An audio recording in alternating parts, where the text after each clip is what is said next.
Welcome everybody. Thank you for joining us today for this mobile expert interview. I'm Bridget Romains from Mobile Relocation. We run resettlement programs for individuals moving to New Zealand and also for corporates who are bringing in expats and want to set them up for success here. So this interview series that we do with Mobile is designed to get authoritative and accurate information for you about the many complicated aspects of relocation, both pre-COVID and now relocation being even more complicated than it was before. In previous expert interviews, we've talked to experts in reverse culture shock, maintaining relationships with families across borders, and how Kiwis can get their international family members into the country. But today I'd like to welcome Dr. Sonia Jaeger, who's joining us. Welcome, Sonia. Hi, good to be here again. Good to see you. Yes, after a while. One day we'll meet again in person.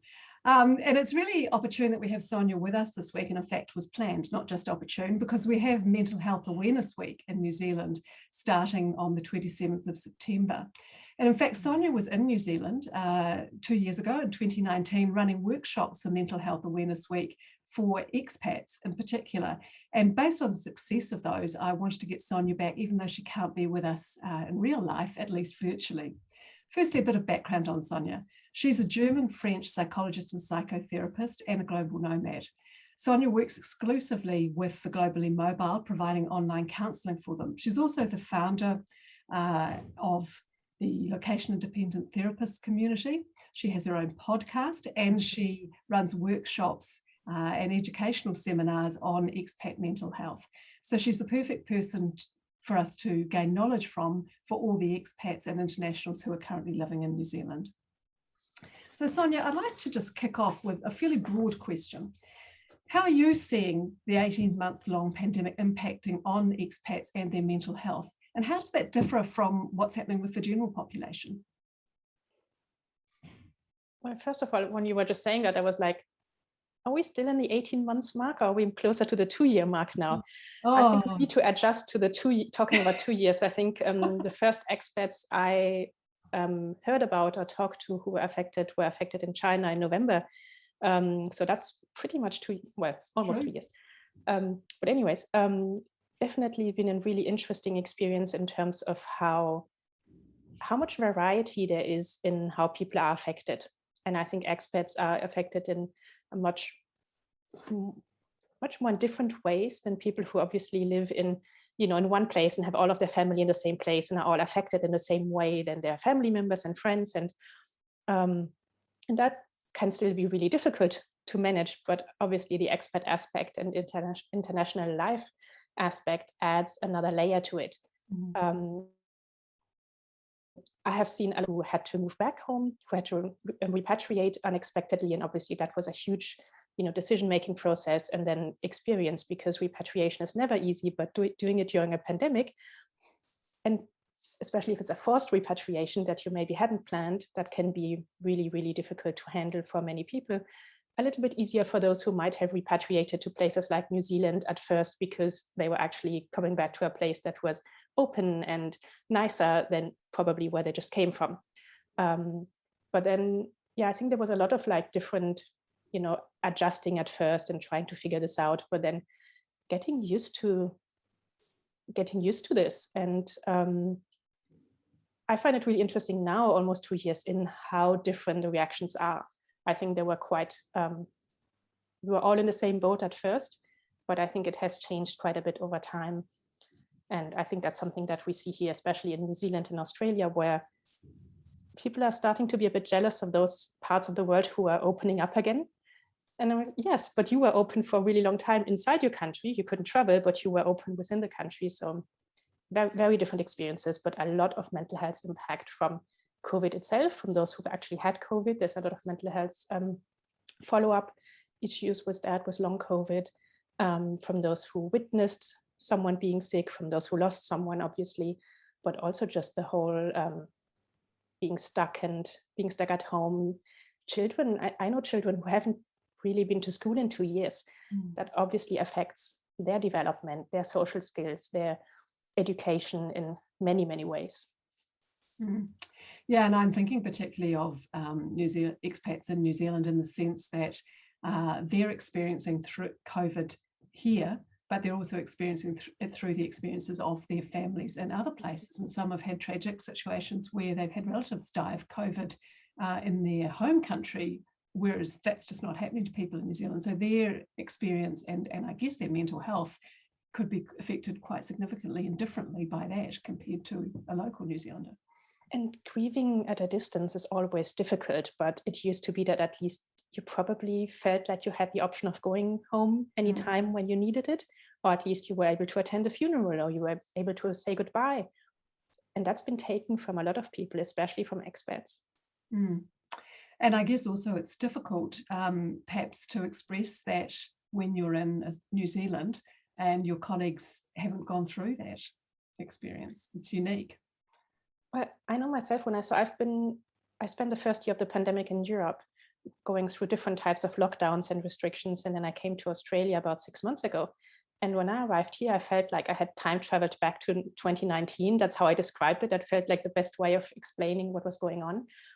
And there's been a huge disconnect with everyone around me here who has not experienced what I've been through. And it's been tricky to navigate that. It's been great to be in a place that's open, but it's definitely been, in some ways, I feel like people here haven't lived through the pandemic in the same way as people in other parts of the world, right?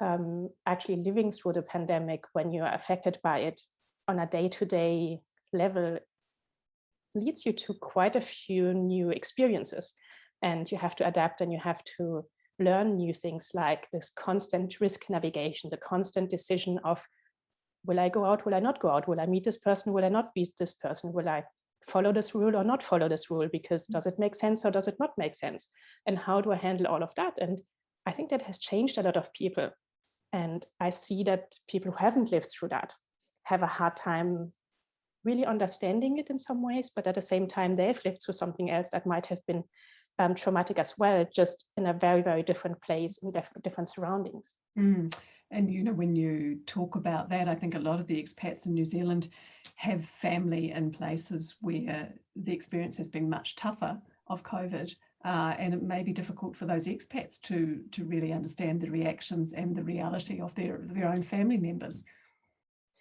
Well, one of those where I've heard those discussions a lot is especially around bending rules, where when you're actually living through it, like from looking at it from a distance, you want people to be safe, right? And you want them to do the best, but then understanding how much it affects their mental health if they're not allowed to see anyone. Or if a friend of mine who works in a hospital, she sees her colleagues all day, but then for a while she wasn't allowed to see the same person in the evening. Just like, well, I work with you, I see you all day long. If we meet for a glass of wine in the evening because we really need to talk outside of work, is this really a problem? And so kind of like people have had to figure those things out. And I think people have landed on very different answers to that. And some of them might be quite problematic. But it's a conversation that most people have had. And it's very different when you're not in that situation to kind of understand and to worry for someone, but also to want them to be safe, but also healthy physically and mentally at the same time. And having those conversations when you're far away is really difficult. Yeah, I can see that's very complex. In New Zealand, we're lucky because our government tells us what to do and most people do it. We don't have those grey areas so much. It's really black and white. In some ways, having very strict rules makes it a lot easier for people to know what to do. Like, I know, in Germany for a while, we had we had at some point really different regulations depending on what state you're in, which in the early stages of the pandemic led to the funny situation that if you took a train across Germany, which is like, you spend maybe 4 hours in that train, at some point they would tell you, well, now we're driving to this state, so you're free to take your mask off. And 20 minutes later, you have to put your mask back on. Obviously, that kind of like not logical thing really messes with people's mental health. On top of other things as well. And that's definitely something we've seen in other parts of the world that you probably haven't seen as much in New Zealand. Absolutely. Yeah, indeed. Interesting. So can you tell me what factors do you see that affect how people cope? And I want to just highlight a little piece of research that I came across the other day. A survey that was done of expats all over the world found that the majority felt that their mental health had been negatively impacted by COVID. But interestingly, 22% felt their mental health had actually improved. And I'm going to read the conclusions from this research about why that was. It seems that for expats who already felt confident about their life overseas, the pandemic was less likely to faze them. However, for people still adapting to life overseas, the pandemic may have shaken the foundations of their lifestyle and experience, which leads me to think perhaps people who relocated here during the last 2 years may be finding it tougher than people who had been in New Zealand pre-pandemic and were a little bit more established. That's just one factor, but there may be others too. So what's your view on that? I really agree with that. It's what I see as well in my work. And I think it's how settled you are, but also how much, how many transitions you're going through basically, or what's happening in your life. So someone who has had a child during the pandemic will be affected in a very different way because that child has never seen their grandparents maybe, or hasn't been able to do all of those things that you usually would be doing. Whereas if you have, adult children who, yes, they have been affected a little bit, but it's not the same, right? It's not. So I think it's a lot of like, are you going through those kind of like big life changes? Then those have been impacted a lot. Whereas if you're just kind of living your life, you have been definitely less impacted and you've been more able to keep up the routines that you already had. And I think it also depends a lot on like, if you're a new expat or someone who's been there for a while, what are your social connections like? What's your community like? How many people do you have that you really relate to, who you feel can maybe understand what you're going through? And can you have those, those connections? Yeah, that's something that we have discussed with our expat clients over the last 2 years, 18 months. People who had recently arrived, obviously when you arrive in a new country, you're building your social network. Some people had literally been here a week and they went into lockdown. So they were working from home by themselves, literally without anybody that they could call. They might have met a few people at the office during 1 week, but that's not someone you can confide in about how you're feeling. And that was really, very tough for those people. It made the establishment of social connections, which is a hard part of being an expat anyway, that much harder. And I mean, it's a phase when you're just starting, where you start a new job, you start a new life, you start new everything, right?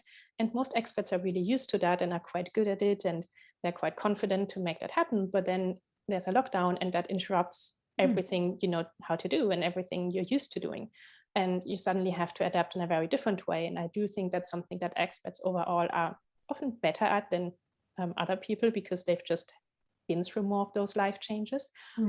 But at the same time, if that lockdown or the pandemic happens at that kind of crucial phase in your expat life, then it's definitely impacted you more than if it's happened, at any other time, really. Yeah, actually, would you mind elaborating that point? Because I've heard you talk about it before, how expats are sort of hardwired for change in a way, serial expats, and that, going into COVID really was like moving to another country, like COVID land. And that for some people that brought out their normal way of being, and they were able to cope perhaps better and support others in the local community who were less used to change. Yes, well, you basically just said it, right? But I think that's pretty much it. I mean, I think a lot of expats really thrive on change and on that adaptation process. They're really used to it, they're really good at it, and it's a really core part of their personality that they're good at adapting to new circumstances, new life, new country, new something. And so in that initial COVID phase, a lot of them had that same experience of like that emergency kind of like adrenaline, we're going to do this, we're going to figure this out. Yeah, sure, this is going to be great.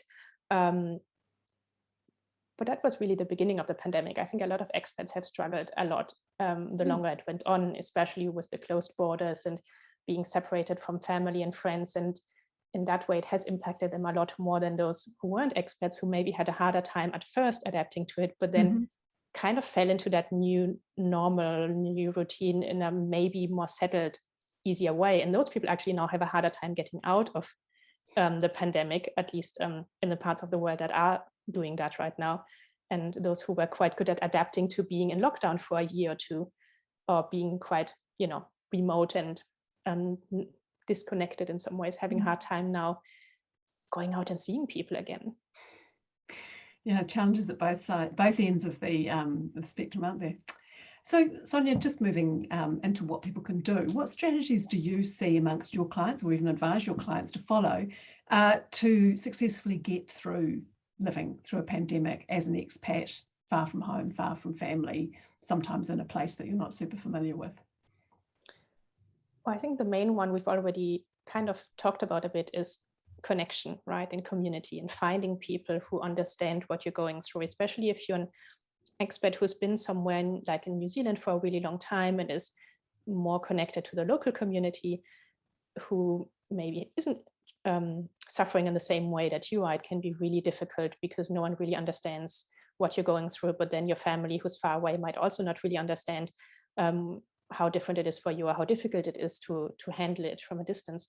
And so yeah, finding people who understand you and who are in a similar situation is definitely the main thing to do.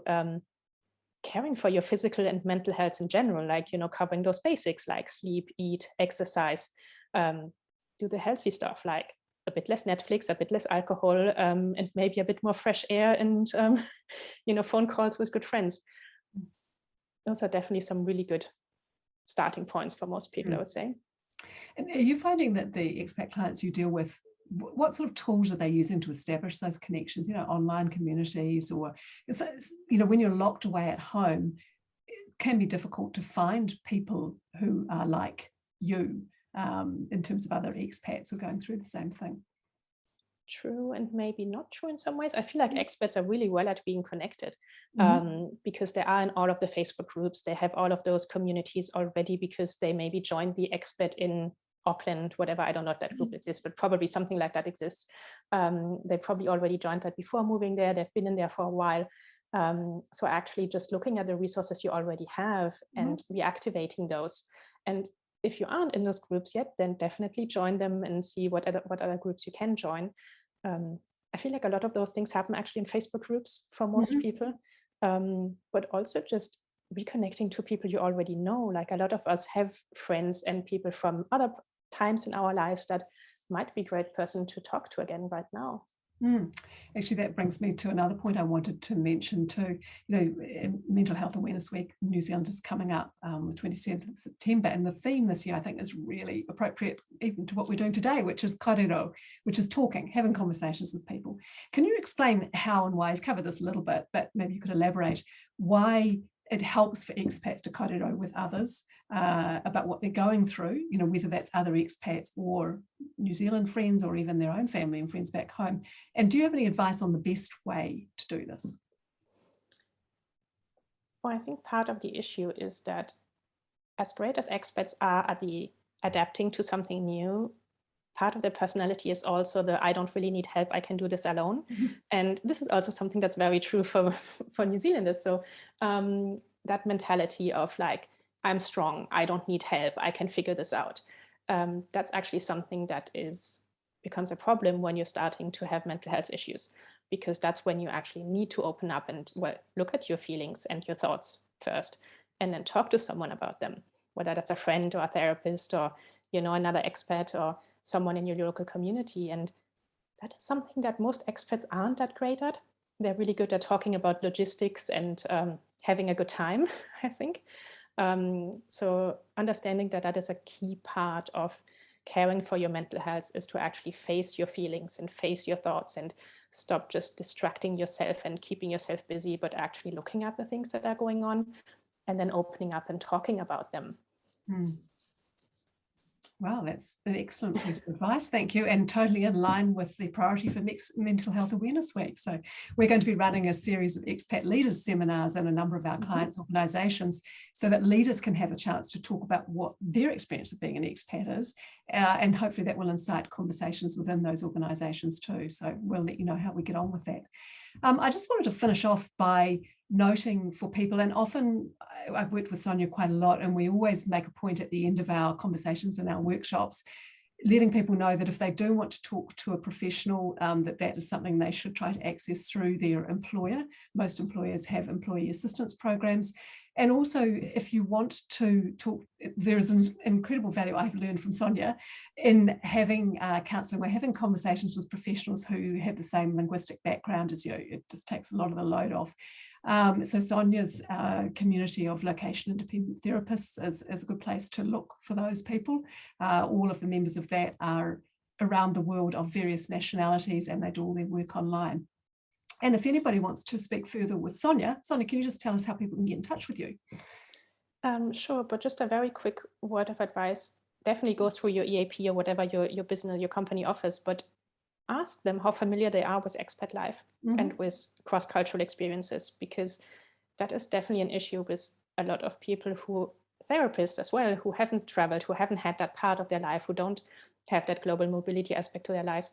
I see way too many expat clients coming to me for counseling who tell me that they have been to a local therapist who basically didn't understand some of their struggles and some of the issues that they were bringing, or were attributing them to something that was actually due to the lifestyle and not to a mental health issue, for example. So make sure to look for that first. And yes, I have a website. That's my name, soniajaeger.com. I'm sure you will link to that somewhere under this video. I'm on Instagram, LinkedIn, Pinterest, I don't know, Facebook, all of the places you can imagine. I don't even know all of them myself. No, it's not true. I know them, but I have an assistant who manages them for me. So it's at Dr. Sonia Jaeger pretty much everywhere. Great. Okay. Thank you, Sonia. And look, we really hope that you'll be able to be in New Zealand and be able to meet some people who listen to this interview in real life sometime in the next year or so. I mean, I remember 2019 was saying, yeah, let's do this again next year, and then, or maybe next year. And I'm so close, but still so far. I know, it'll happen. Anyway, thank you for joining us today and contributing your time to our Mobile Relocation Expert series. If anybody wants to have a look at some of our past expert interviews, have a look at our website, www.mobile-relocation.com. They're all there, or connect with me on LinkedIn. All of our interviews are also in articles on my profile. And there's also a whole heap of other information about relocating to New Zealand in both those places. So thank you again, Sonia, and hopefully we can catch up soon. Yes. Thanks for inviting me. My pleasure.